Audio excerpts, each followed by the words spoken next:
This story is set in Labyrinth City, a place where many young people risk their lives as adventurers. Nick is one of them, a skilled adventurer who dreams of raising his party's rank, but fate has other plans. He is suddenly kicked out by his own party and deceived by his girlfriend, plunging him into a deep depression. While brooding in the rain, Nick is approached by a rookie idol just starting her career. She gives him a ticket to her concert, hoping to lift his spirits. At first, Nick isn't interested at all, but before he knows it, he becomes a devoted fan who admires her deeply. To fund his new hobby, Nick has to go back to work as an adventurer, but he struggles to find new party members because he has completely lost faith in everyone. One night, Nick meets a group of people who have gone through similar betrayals by those closest to them. Tiana is a talented noble mage whose fiancé broke off their engagement due to her extraordinary abilities, choosing a weaker woman instead. This drove Tiana to leave home and live on her own. However, because of her noble background, no one will hire her, eventually leading her to fall into a gambling addiction where she loses everything. Elsewhere, in a place known for its medicinal herbs, lives a priest named Zen.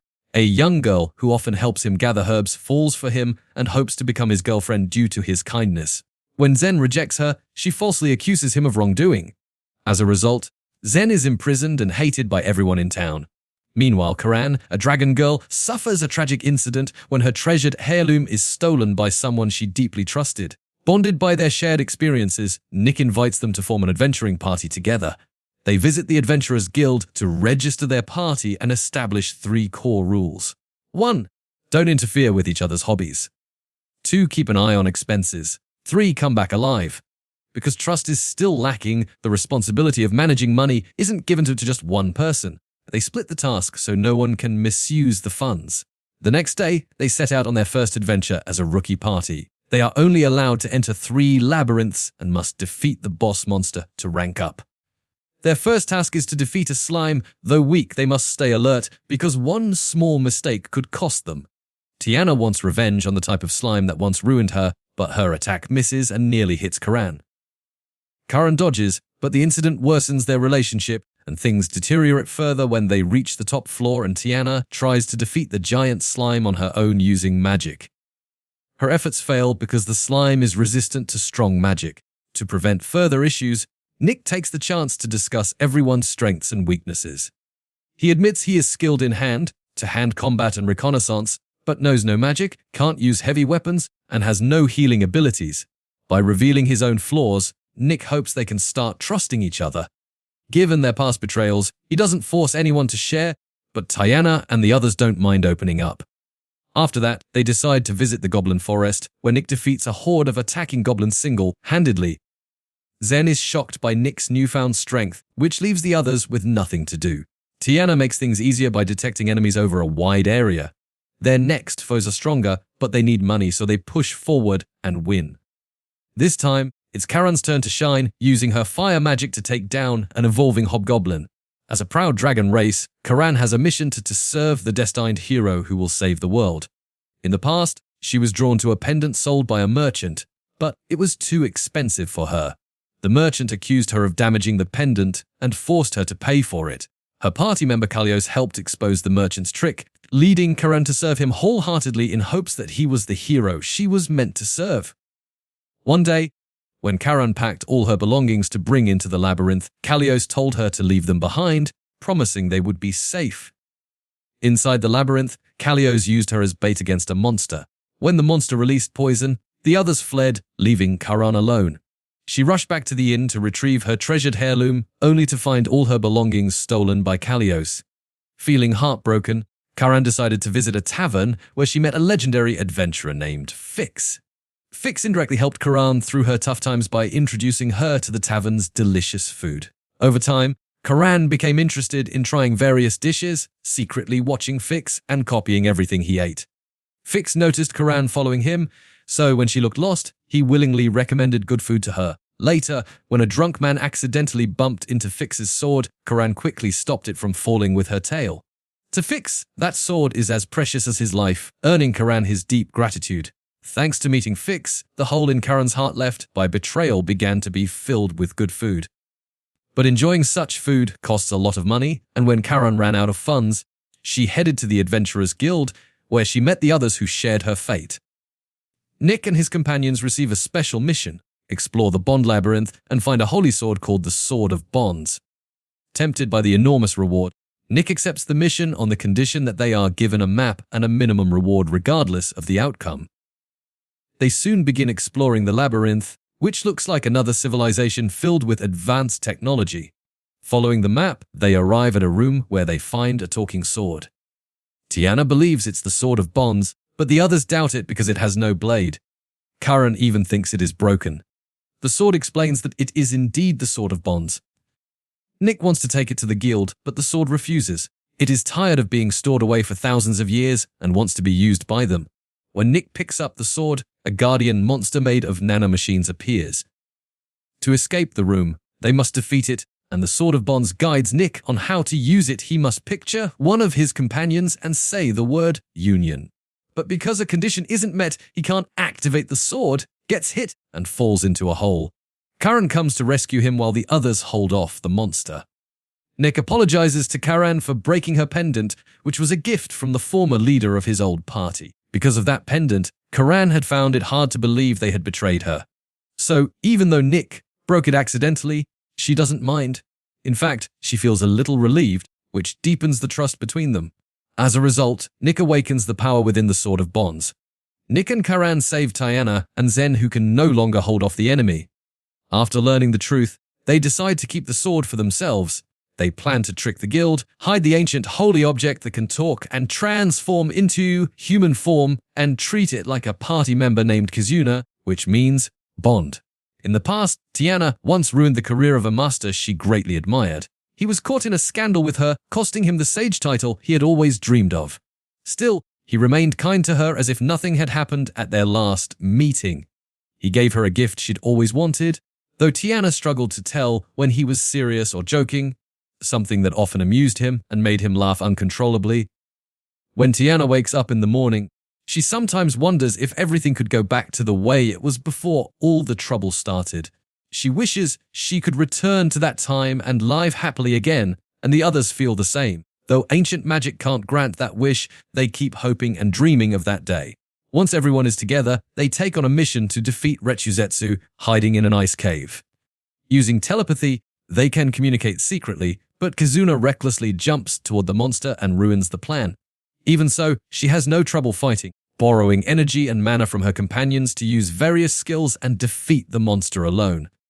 However, this leaves the others completely exhausted. After the mission, Karan and Kizuna go out to eat. By chance, Nick runs into his ex-girlfriend Claudine, who is trying to scam someone, and he can't just let it happen. He immediately exposes her lies to prevent anyone else from being tricked. Later, when Nick returns to his friends, Claudine shows up with a companion to seek revenge. But that person instead tries to ally with Nick to trick his new party members. Nick is different. He has no intention of betraying his friends and decides to fight back. Violence isn't the only way to solve problems. When the guild leader learns of this, they suggest a combined contest of arithmetic and duels. Through a lottery, Karan is chosen as their representative for the arithmetic contest against Claudine. Since Karan isn't good at math, she has to study hard before the duel. Meanwhile, the rest gather intel on their enemies, leading Nick to predict they will cheat. Based on their behavior and reactions, Zen is certain they've done this before. Additionally, Claudine has a rough background. She was raised by parents who worked as station attendants, but were fired for embezzling a small amount of money. When her parents nearly sold her, she ran away and used her beauty to deceive many men. After a week, the match finally begins, with Karan competing in math while Nick faces Leon in a physical fight. During the fight, Leon seems reluctant to attack, making Nick suspect he's stalling. As predicted, Karan tries to answer questions on her own, but her score is lower than Claudine's, giving Leon a chance to land an unavoidable blow on Nick. Karan feels guilty, but Nick tells her to stay calm and focus on her task. By then, Tiana hasn't found any signs of magic use by the opponents. She suggests changing the rules so all questions are given to the participants at once.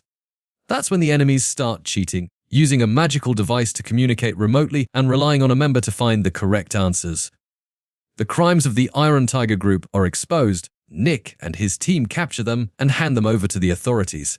There was once an adventuring party known as the Silver Tigers. Their leader was brilliant and strong, but a weaker member suddenly betrayed him. As his younger brother, Leon believes that others cannot be trusted. While Leon is in jail, Nick and Kizuna go to the casino to try buying a famous ice cream. They fail to get any due to overwhelming demand, but Tiana uses the opportunity to gamble. To prevent cheating, all casino equipment is fitted with anti-magic devices, allowing them to bet freely without worry. Tiana is a formidable gambler. With a calm demeanor, she wins and defeats every opponent. Not long after, a monster attacks, which turns out to be Leon evolved into a giant tiger. He came only to hurt Nick a little, but the Holy Sword's influence is too strong, making him lose control and turn ferocious. As he causes chaos, Leon tries to take Tiana hostage to find Nick's whereabouts. To Tiana, Nick isn't as precious a comrade as he thinks. Under threat, she coldly declares that Nick won't come to save her. Using a burner device, Tiana tries to immobilize Leon and escape, but fails because of his rapid regeneration. Just as Leon is about to attack her, Nick arrives. Nick and Tiana combine their power through the Union spell to transform into a much stronger entity. They unleash a massive ice attack to stop Leon's rampage, but it isn't enough to defeat him. They then use anti-magic cards to block the Holy Sword's magical energy. This proves highly effective, and Leon returns to normal. While Nick is exercising, he hears the voice of his beloved idol. He thinks it's in his head, but Agito is actually speaking behind him. Agito affectionately calls Nick a stray dog, but since he no longer looks like one, she is glad she gave him that concert ticket. For Nick, becoming her fan prevented him from taking a dark path. Thanks to Agito, he was able to forget his sorrow and get back on the right track. Before becoming an idol, Agito used to sing while helping out at her boyfriend's restaurant. She sang only for herself because no one else listened until a producer took an interest in her. She was given a chance to become an idol and sing in front of many people, which she accepted. She enjoyed her days as a beloved idol, but over time, her relationship with her boyfriend soared. He often asked her for money just to gamble. Before meeting Nick, Agito planned to give the concert ticket to her boyfriend, but she couldn't because he was already addicted to gambling. That same day, Agito saw Nick being betrayed by his girlfriend. Before the concert started, she gave the ticket to Nick, hoping to cheer him up. On the day her boyfriend took Agito to the casino, she saw Tiana beat him until he lost everything. To resolve the boyfriend problem, the producer agreed to cover all his debts, but Agito was forbidden from seeing him again and had to treat him like a stranger. After the issue was settled, Agito returned to being an idol and held a solo concert. As a true fan, Nick eagerly looked forward to it, joining other fans to celebrate. After its success, Agito still made time to meet Nick. She even played her usual prank, pretending to be a voice in his head. With her worries behind her, they both committed to moving forward. Lately, rumors have surfaced about child abductions by someone known as the Stepping Man. This kidnapper has incredible jumping ability and is hard to stop. While Kizuna is talking about it, a woman named Olivia approaches her. Olivia is an adventurer and a monthly writer whom Kizuna admires. When night falls, Kizuna sees a child being dragged away by the kidnapper, but struggles to catch him because he uses invisibility magic. Fortunately, Nick and the others arrive in time to foil the abduction.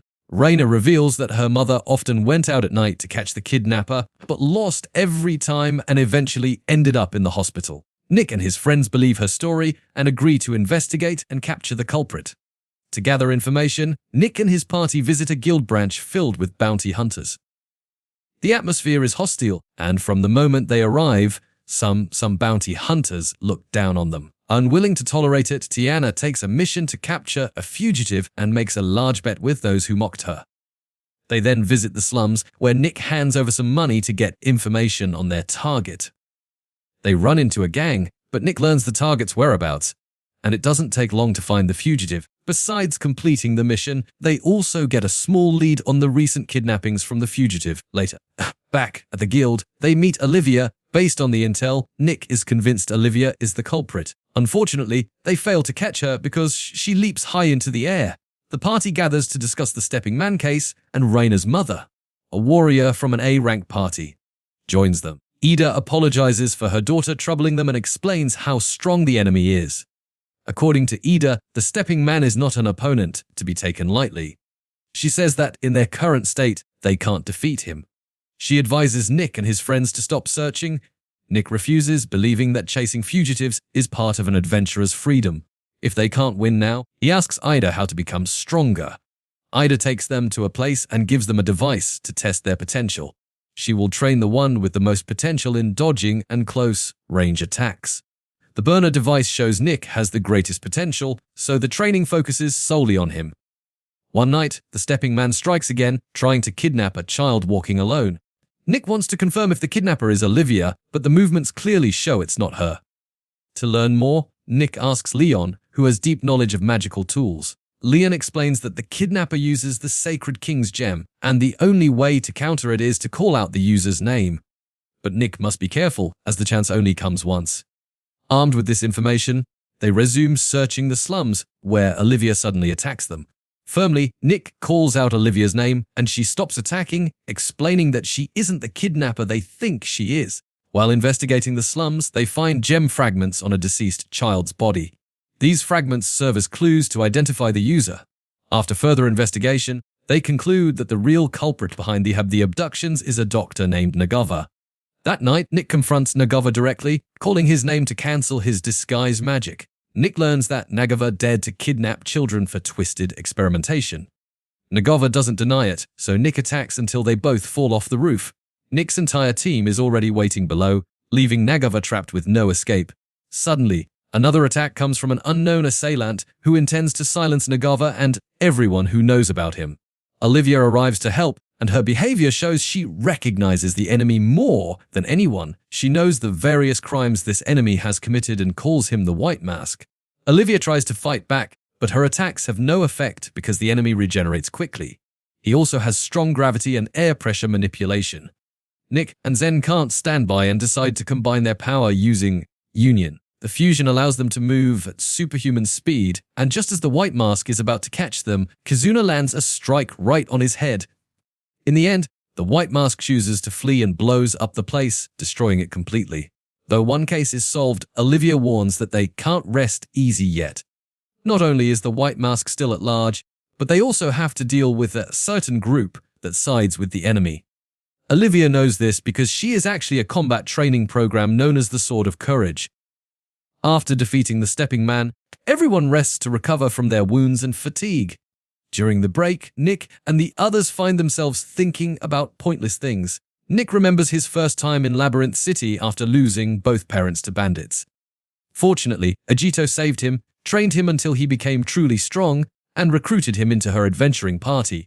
In the present, Nick sees Ajito sheltering from the rain in front of his house. He takes the chance to return an umbrella he once borrowed from her. Ajito doesn't take it right away. She gets so caught up talking with Nick that the rain stops. Elsewhere, Nagava continues his work as a doctor in the slums. Though the stepping man was evil, Nick doesn't hate Nagava, who intends to carry on with his work. Meanwhile, Tiana spends her holiday lying around in her room or going out to gamble.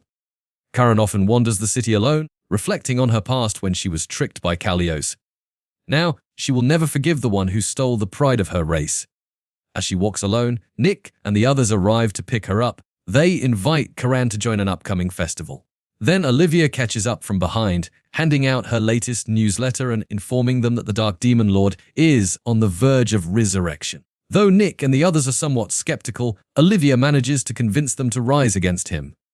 Thus, it's only a matter of time before they become the strongest adventurers and save the world from the legendary Dark Demon Lord.